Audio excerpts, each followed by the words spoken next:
Good evening. I'm Tracy. Come in and make yourself comfortable. I don't have anything important to teach you tonight. And I think that's exactly what makes these quiet evenings special. This isn't a lesson. It isn't a lecture. It's simply a page from my diary, read out loud, while the rest of the world is getting ready to sleep. A few minutes ago, I was standing in my kitchen, waiting for the kettle to boil. I remember staring at the little light on the kettle and thinking about absolutely nothing. Then the water was ready. But I stayed there for another minute anyway. I don't know why. I guess my body was tired. And my mind hadn't caught up yet. By the time I carried my tea to my desk, it had already started to cool. That happens more often than I'd like to admit. I always imagine myself ending the day properly. I'll make tea, read a few pages of a book, maybe write down 1 or 2 thoughts before bed. Somehow, it never goes exactly that way. The book stays closed, the tea gets cold. My thoughts become louder than the room around me. I wonder if you've ever had evenings like that. The strange thing about worry is that it rarely knocks on the door. It doesn't announce itself, it slips into ordinary moments. You're brushing your teeth, and suddenly you're replaying a conversation from last Tuesday. You're folding your clothes, and out of nowhere you remember an email you forgot to answer. You're lying comfortably in bed, but your mind has already traveled to tomorrow morning, next month, or even 5 years from now. The room hasn't changed, only your thoughts have. I used to believe that worrying was useful. If I thought about every possible problem, maybe I would be prepared when life surprised me.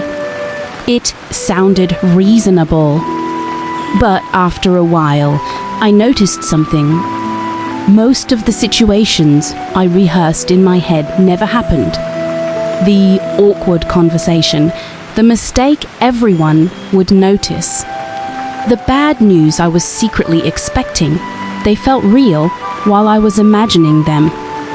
Yet they disappeared the moment the next day arrived.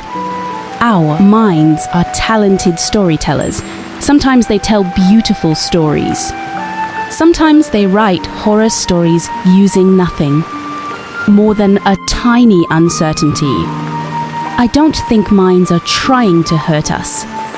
They're simply trying to protect us. The problem is they don't always know the difference between a real danger and an imagined one. As I sit here now, the window beside me is slightly open. The air feels cooler than it did this afternoon. Somewhere outside, a motorbike passes by, growing quieter until the sound disappears completely. After that, everything settles again. I like listening to little sounds at night. During the day, they're hidden under traffic, conversations, notifications, and all the small demands that compete for our attention. At night, even ordinary sounds seem to have more space. The ticking of a clock, the hum of a fan, the wind moving through the leaves. None of them are trying to impress anyone. They simply exist. I think people could learn something from that. We spend so much of our lives trying to become better versions of ourselves that we forget. We're allowed to simply exist for a while. Not every evening has to be productive. Not every hour needs a purpose. Rest isn't a reward you earn after doing enough. Sometimes it's just something your heart quietly asks for. When I was a child, bedtime felt different. The hardest decision was choosing. Which side of the pillow felt cooler? Tomorrow seemed so far away that it hardly mattered.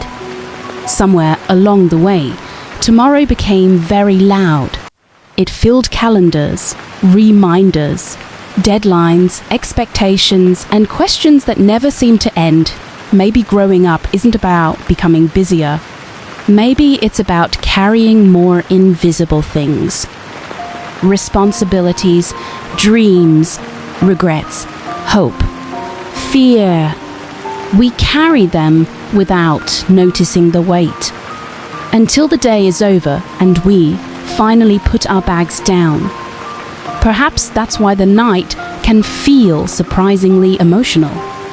There are fewer distractions, no meetings to attend, no messages demanding an immediate reply, just you and whatever has been waiting patiently in the corner of your mind. I don't think we need to fight those thoughts. Fighting usually makes them louder. What if we simply noticed them? Like clouds drifting across the sky, one thought arrives, another follows. Some stay for a moment. Others disappear before we fully understand them. They don't all deserve our attention, not tonight. Tonight, I'd rather sit here with a cup of tea. That's gone cold and let the silence do most of the talking. There's something comforting about knowing the world doesn't expect anything from me at this hour. No one is asking me to make a decision. No one is waiting for an answer. The emails can wait. The unfinished work can wait. Even tomorrow can wait a little longer. Right now, there's only this quiet room, the soft night outside the window, and the simple fact that we're sharing this moment together. I think that's enough, more than enough. So before we go any further, take one slow breath. Not because it will solve everything, just because it feels nice to remember that you're here and for this moment. Here is enough. A few nights ago, I couldn't sleep. Not because anything terrible had happened. In fact, the day had been quite ordinary. I finished my work. I cleaned my room. I answered a few messages. I even remembered to water the little plant. By every reasonable standard, it had been a good day, yet there I was. Wide awake. It's always a little surprising when that happens. You spend the whole day looking forward to getting into bed. Then, somehow, the moment finally arrives, and your mind decides it's the perfect time to become active. Mine likes to do that. It waits until the room is quiet, until there are no more emails to answer, no more dishes to wash, no more excuses to stay busy. Only then does it begin asking questions. Questions that seem very important after midnight. Earlier that evening, I had been looking through some old photos on my phone. I wasn't searching for anything in particular. I was only trying to delete a few screenshots I no longer needed, but our phones are funny little time machines. You open them to do one thing, and suddenly you're standing in a different year. There was a picture of a cup of coffee I had forgotten about, another of a rainy street. One blurry photo of a sunset that looked much prettier in real life than it ever did on the screen. Then I found a picture of myself. I stared at it for longer than I expected. Not because it was a beautiful photo, it wasn't. My hair was a mess. I looked tired. I was wearing an old sweater that I don't even own anymore, but I remember that version of me. She worried about completely different things. She thought that if she could just solve one problem, life would finally become peaceful. I smiled a little. She had no idea. Life doesn't seem to work like that. One worry leaves, another quietly takes its place. When we're children, we worry about exams. A few years later, it's university, then work, money, family, health, time. The subjects change, the habit remains. Maybe that's why I've stopped waiting for a life with no worries. Instead, I've started hoping for a life where worries don't get to make every decision for me. There's a small notebook on my desk. The cover is beginning to fall apart because I've carried it around for so long. Every now and then, I write one sentence before going to bed. Not pages, just one sentence. Some nights it's something meaningful. Other nights it's embarrassingly ordinary. I forgot to buy milk. The moon looked beautiful tonight.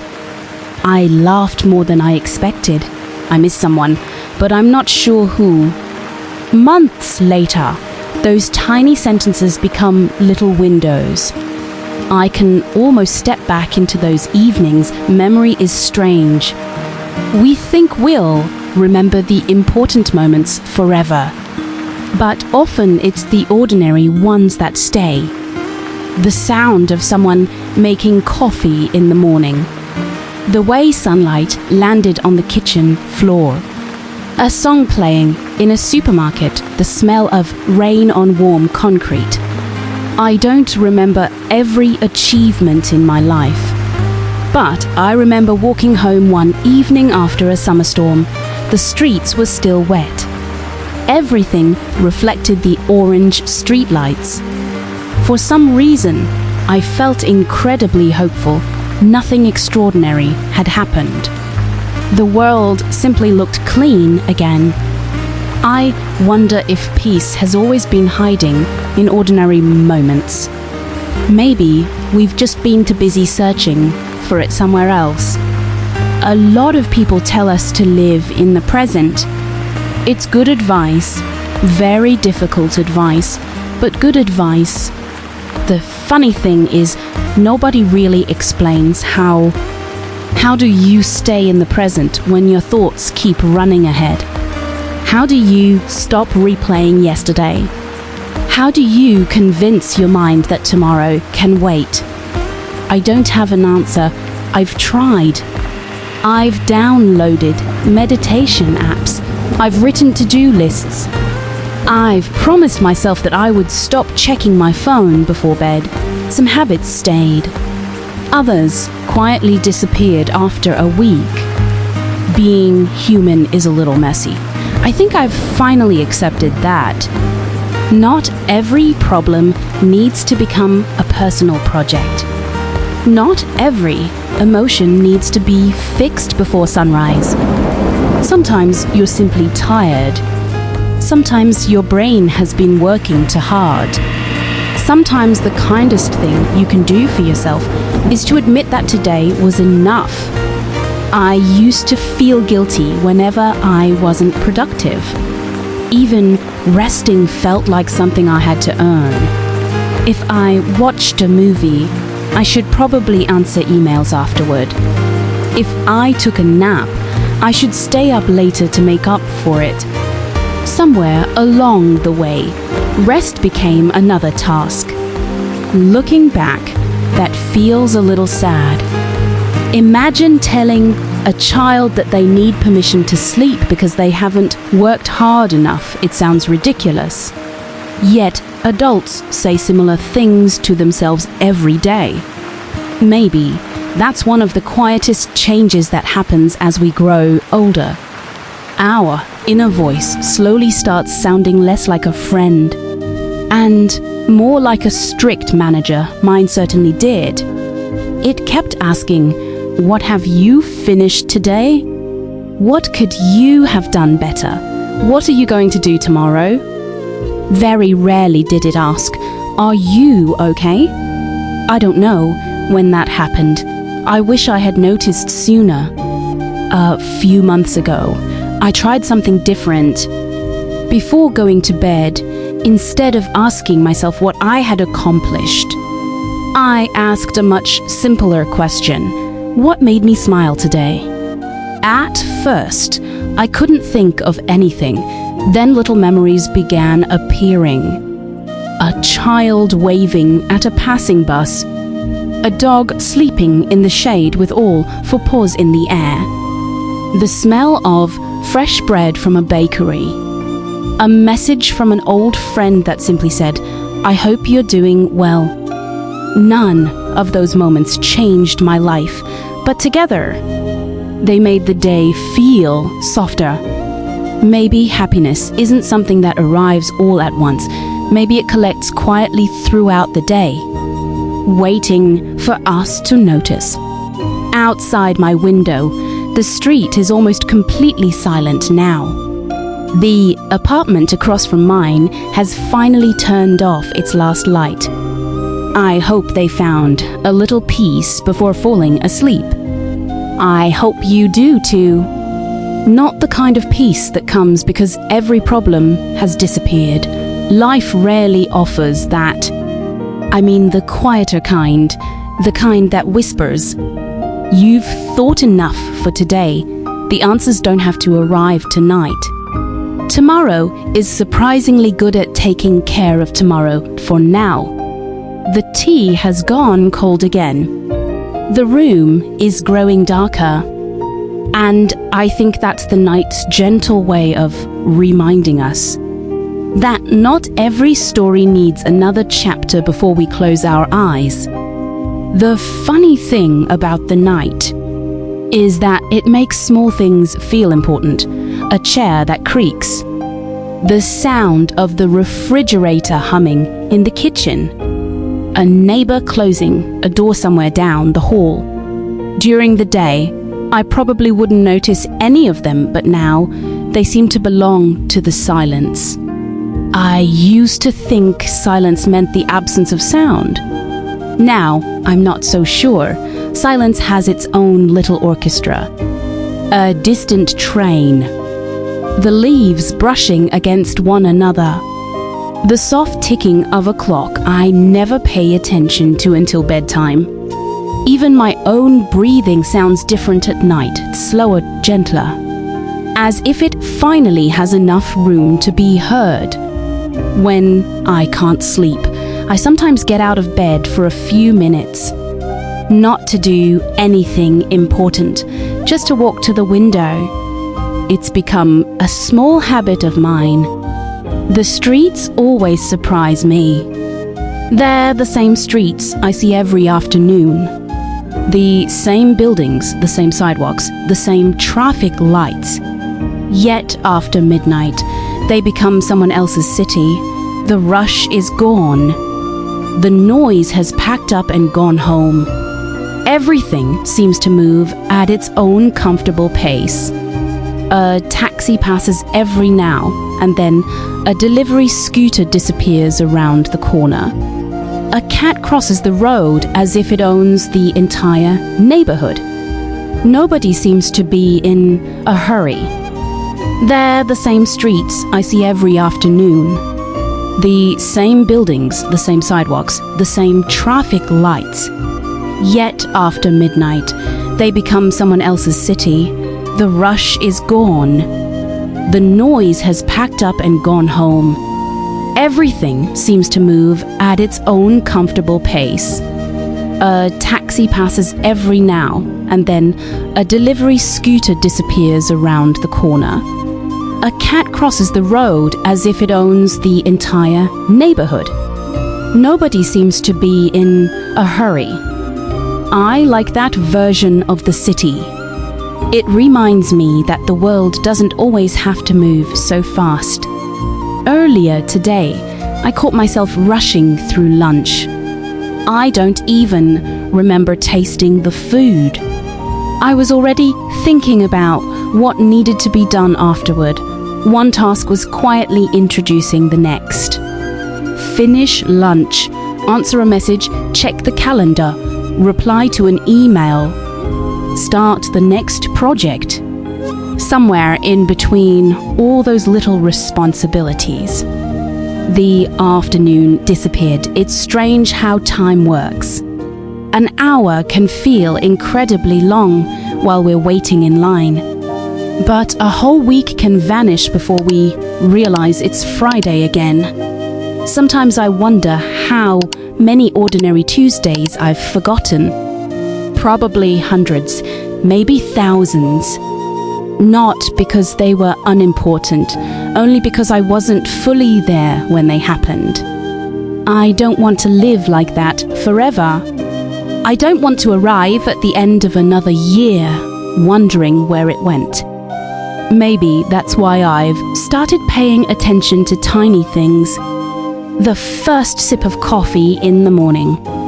Fresh sheets after doing the laundry. The smell of shampoo after washing my hair. The sound the kettle makes just before it begins to boil. They're such ordinary moments, almost invisible.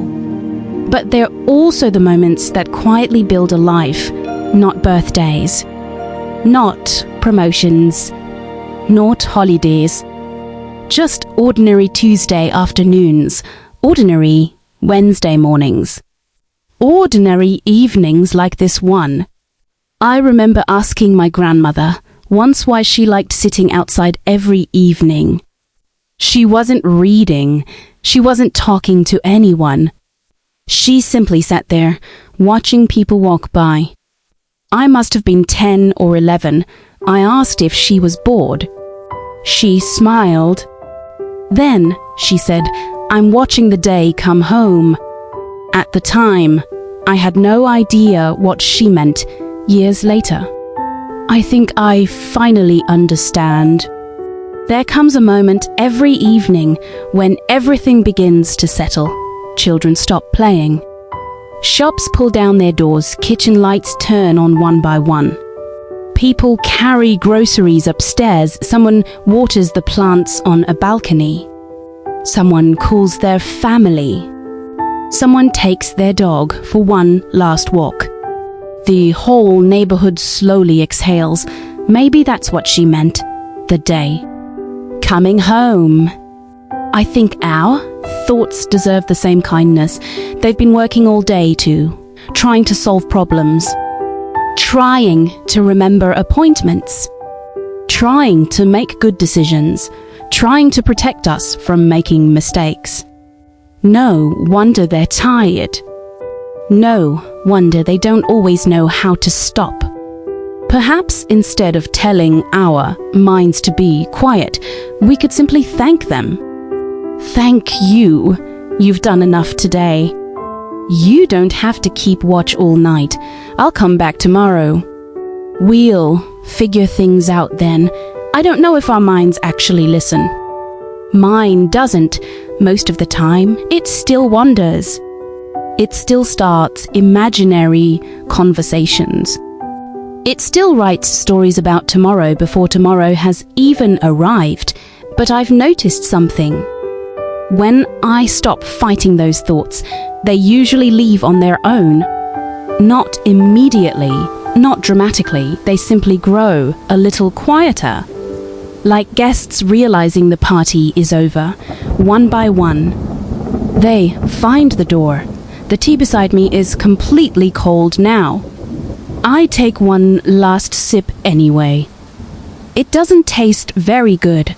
I laugh softly. Every evening, I tell myself I'll drink it while it's still warm. Every evening, I become distracted by my own thoughts. Some habits stay with us for years. Maybe that's not such a terrible thing. Maybe one day I'll remember this little habit and smile. Just like I smiled at the old photographs on my phone. The ones that quietly carried me back to another version of myself. Maybe tonight, years from now, will become another memory like that. Not because anything extraordinary happened, nothing did. Two people simply shared a quiet evening. One of them happened to be talking. The other happened to be listening, and somehow that was enough. For a little while, neither of us has to say anything. The room is comfortable like this. The silence doesn't feel empty anymore, it feels shared. When I was younger, I used to think silence meant that something was wrong. If two people stopped talking, I immediately felt the need to fill the space. I'd ask another question, I'd tell another story. Anything to keep the conversation alive. Now I see it differently. Some of the people I feel closest to are the ones I can sit beside without searching for words. We can look out the same window, listen to the same rain, finish our tea without saying very much, and somehow I leave those moments feeling understood. Maybe being understood has less to do with words and more to do with feeling safe enough not to use them. I think that's something I've been learning very slowly. Not every quiet moment needs an explanation. Not every pause needs to be filled. Even music depends on silence.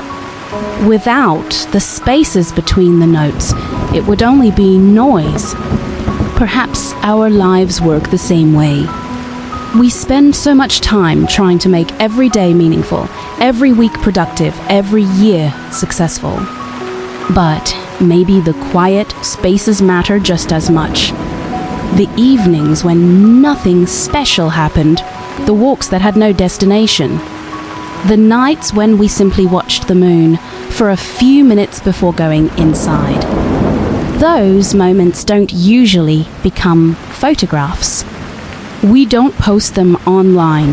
Nobody congratulates us for them. Yet they stay with us. They're like the background music of a life. Easy to overlook, but impossible to replace. A breeze has started drifting through the window. It's just enough to move the curtain a little. I watch it for a while. Back and forth, back and forth. It's funny how calming repetitive things can be, the waves reaching the shore. Rain against the roof, the sound of a train traveling through the night. A ceiling fan turning above the bed, our own breathing. Perhaps that's why bedtime routines matter so much to making tea, brushing our teeth, turning off the lights, pulling the blanket a little higher. Our bodies begin recognizing those tiny rituals almost as if they're being told, "It's all right now, the day is over." I don't always follow my own routine perfectly. Some nights I stay up longer than I planned. Some nights I lose track of time because of a book.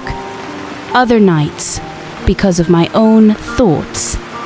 But I still like the idea that every evening can end gently, not perfectly. Use gently. There's a difference. Perfection is exhausting. Gentleness asks for much less. It doesn't expect everything to be in order. It simply says, "You've done what you could, and now, come and rest." I think we all deserve to hear those words a little more often, not only from other people, but from ourselves. Because if we're honest, we're usually much kinder to our friends than we are to our own hearts. We forgive other people for being tired. We forgive them for making mistakes. We tell them not to worry so much. Then we go home and refuse to offer ourselves the very same kindness. I've done that more times than I can count.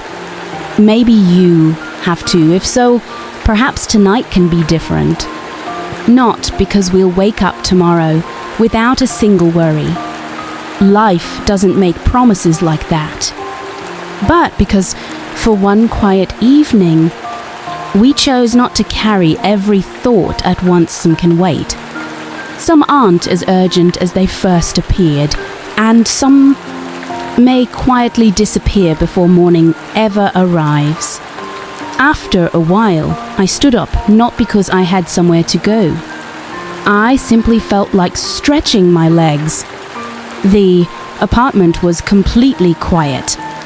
I walked to the kitchen and poured the cold tea into the sink. It made a soft sound as it disappeared. For a second, I almost made another cup. Then I looked at the clock. It was much later than I thought. Maybe water would be enough. I filled a glass and stood there without drinking it. The window above the sink was open just enough to let the cool air in. From somewhere far away, I could hear a train. Not loudly, just enough to remind me that the world was still awake. I like knowing that, even at this hour. Someone is baking bread for tomorrow morning. Someone is driving home after a long shift. Someone is reading the last chapter of a novel because they promised themselves they wouldn't stop halfway through. Someone is probably worrying about the exact same things I worried about last year. Our lives are so different. Yet our nights are often surprisingly similar. A few weeks ago, I went for a walk after dinner. I didn't have a destination. I only wanted to get out of the apartment for a little while. There was a convenience store a few streets away, the kind that's always open. I bought a bottle of water that I didn't really need. Not because I was thirsty. I just wanted a reason to walk there. On the way back, I passed a small playground. It was empty. The swings were moving ever so slightly in the wind. No children, no laughter. Just the quiet creak of metal every few seconds. I stopped for a moment. It's strange how places can hold on to memories, even when no one is there. In the afternoon, that playground probably sounds completely different. Parents calling their children. Bicycles rolling over the pavement. Someone crying after falling down. Someone else laughing so hard they can barely breathe. But that night, it belonged to the wind. I remember thinking, every place has more than one personality.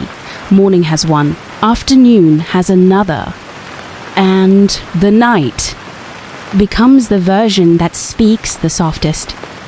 Maybe people are like that too. The person I am at 10 in the morning isn't exactly the same person sitting here with you now. During the day, I'm busy making decisions, replying to messages, remembering passwords, thinking about tomorrow. But late at night, those layers slowly fall away. What's left feels quieter, more honest, not happier. Not sadder. Just closer to who I really am. I wonder if that's why so many thoughts arrive after dark. Maybe they aren't trying to interrupt us. Maybe they've simply been waiting patiently all day for us to become quiet enough to hear them. Not every thought deserves our attention, but some of them do. Some arrive gently, like old friends knocking on the door. They don't ask for much. Only a few minutes. Only enough time to say, "Don't forget me." I've learned not to chase every thought anymore. Instead, I let them sit beside me for a while if they have something important to say. They usually say it without shouting. The loudest thoughts are rarely the wisest ones, the quiet ones. Those are the ones I try to listen to. The glass of water is still in my hand. I finally take a sip. It's cold. Simple. Exactly what I needed. Sometimes we spend so much time looking for complicated answers, when our lives are quietly asking us to notice simple things instead. A glass of water. I'll cool breed and I'd sleep. Perhaps peace has always spoken in a very soft voice. Maybe that's why we miss it so often. I left the empty glass in the sink. I'll wash it tomorrow. I whispered to myself. It's a sentence I say quite often. Tomorrow, such a small word. It holds so many promises. Tomorrow, I'll wake up earlier, or tomorrow I'll exercise. Tomorrow, I'll answer that email. Tomorrow, I'll organize the bookshelf that's been leaning slightly to one side for months. Sometimes I wonder if tomorrow gets tired of carrying all the things we keep giving it. There's a small basket near my front door. It wasn't supposed to become a basket for random things. At least, that wasn't the plan. But somehow, that's exactly what it is now. A receipt from a grocery store. A movie ticket I forgot to throw away. A key that doesn't seem to fit any lock anymore. A pen without a cap. Every few weeks, I tell myself I'll clean it. Then I look inside and think, maybe later. It's funny how objects quietly collect stories. That receipt reminds me of the evening I bought strawberries because they looked perfect. When I got home, I realized I had forgotten the yogurt I actually went there to buy. The movie ticket belongs to a film I barely remember. But I remember the walk home afterward. The air smelled like rain. The streets were almost empty. Someone nearby was practicing the piano with their window open. They kept making the same mistake, again and again. Then, suddenly, they played the whole piece beautifully. I smiled without meaning to. I never found out who they were. But every now and then, when I hear a piano through an open window, I think about that evening. It's strange what the mind chooses to keep. Not the name of the movie, not what I had for dinner. Just a stranger learning not to give up. I think worrying works the same way. Our minds collect unfinished things. Conversations we wish had gone differently. Words we should have said. Words we wish we hadn't. Tiny mistakes, embarrassing moments. Most of them are years old, yet somehow they're still sitting quietly in a little basket somewhere inside us every once in a while. Usually when the night becomes very still, our minds walk over to that basket. They pick something up, turn it over, look at it again as if hoping it has changed. It never has. I used to wonder why I kept remembering moments that everyone else had probably forgotten. Then one day, I imagined something that made me laugh. What if the other people were doing exactly the same thing? Maybe somewhere, someone is lying awake, remembering a conversation with me, while I'm lying here, remembering a completely different conversation with them. Two people, 2 sleepless nights, each convinced they're the only one still thinking about the past. If that's true, it's almost comforting. I don't think we're meant to carry every memory forever. Some memories stay because they still have something to teach us. Others stay simply because we never gave ourselves permission to let them go. There's a difference. I'm still learning how to tell them apart. Some nights I can, some nights I can't. And I think that's perfectly all right after all. Being a person has never been about getting everything right. Maybe it's just about becoming a little gentler with ourselves. One quiet evening at a time, turned off the light in the kitchen before walking back into the living room for a moment. I stood there in the dark. Not complete darkness, just the kind that comes from a single street lamp outside. Its light slipped through the curtains and rested quietly on the floor. I like that light. It never asks for attention. It simply arrives every evening, stays for a few hours, and leaves before morning. There used to be a bookstore near the apartment where I lived a few years ago. It wasn't a big place, The shelves leaned a little. The floor creaked whenever someone walked across it. The owner always greeted people with the same gentle smile, even if they were only coming in to look around. I didn't buy many books there. Sometimes I went in simply because it was quiet.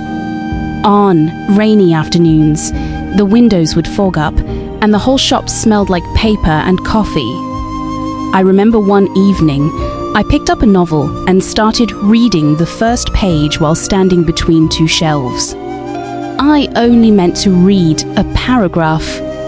Almost 40 minutes passed before I looked at my watch. Nobody interrupted me.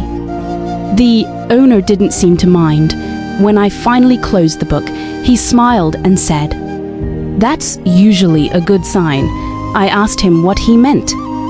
He said, "If a book makes you forget the time, it's probably worth taking home." I still think about that sometimes, not because of the book. To be honest, I don't even remember its title anymore. I remember the feeling of being completely present. No worrying about tomorrow, no replaying yesterday. Just one page, followed by another. I wish our minds could do that more often, stay where they are. Not because the present is always exciting. Most days aren't. Most days are made of ordinary things. Making breakfast, folding laundry, waiting for the kettle to boil. Watering a plant that's somehow still alive despite occasionally being forgotten. Life isn't made unforgettable by grand moments, at least mine isn't. It's stitched together by tiny scenes that don't seem important until years later. Like the old man I used to see every Sunday morning. He always carried a loaf of bread under one arm. I never spoke to him. I don't even know his name. One Sunday, he wasn't there. The pigeons still came. They waited for a while, then they flew away for some reason. That stayed with me. Maybe because it reminded me that every person is quietly part of someone else's routine. Someone notices when we disappear, even if we never exchange a single word. I wonder how many people have quietly become part of my life without realizing it. The cashier who always says, "Take care." The woman who waters flowers on the balcony across the street every morning. The security guard who nods whenever I come home late. They're not friends, they're not strangers either. They're simply familiar faces. Little reminders that I'm sharing this life with other people. I think that's one of the nicest things about living in a city. Even when you spend the evening alone, you're never completely alone. Someone nearby. Someone is washing the dishes. Someone is laughing at a television show. Someone has just finished a night shift and is finally taking off their shoes. Someone is making tomorrow's lunch before going to bed. Our lives brush past one another in quiet ways most of the time. We never even notice. The room feels cooler now. I pull the blanket over my knees and lean back into the sofa. I can hear the refrigerator humming again. A car passes outside, slower this time, then everything becomes still. I don't try to hold on to the silence. I know it won't last. Morning will arrive. The buses will return. Phones will start ringing. Coffee machines will hiss. The world will remember how busy it likes to be, but it hasn't happened yet, for now. The night is still keeping us company. And I think I'll stay here just a little longer. I think it's getting late. The apartment has become so quiet that I can hear the clock again. I hadn't noticed it for most of the evening. Perhaps it was always there.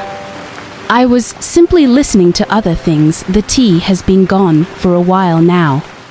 The glass in the sink is still waiting for tomorrow.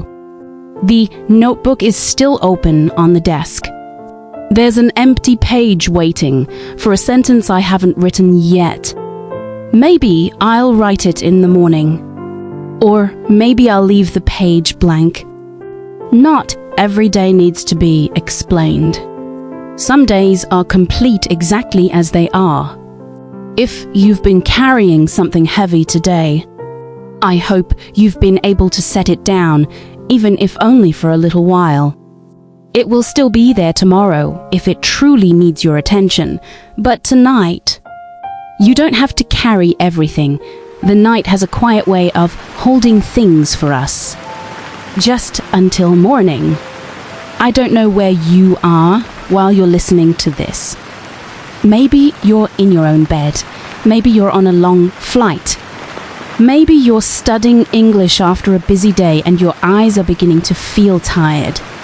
Or perhaps you simply didn't want to fall asleep alone tonight, wherever you are.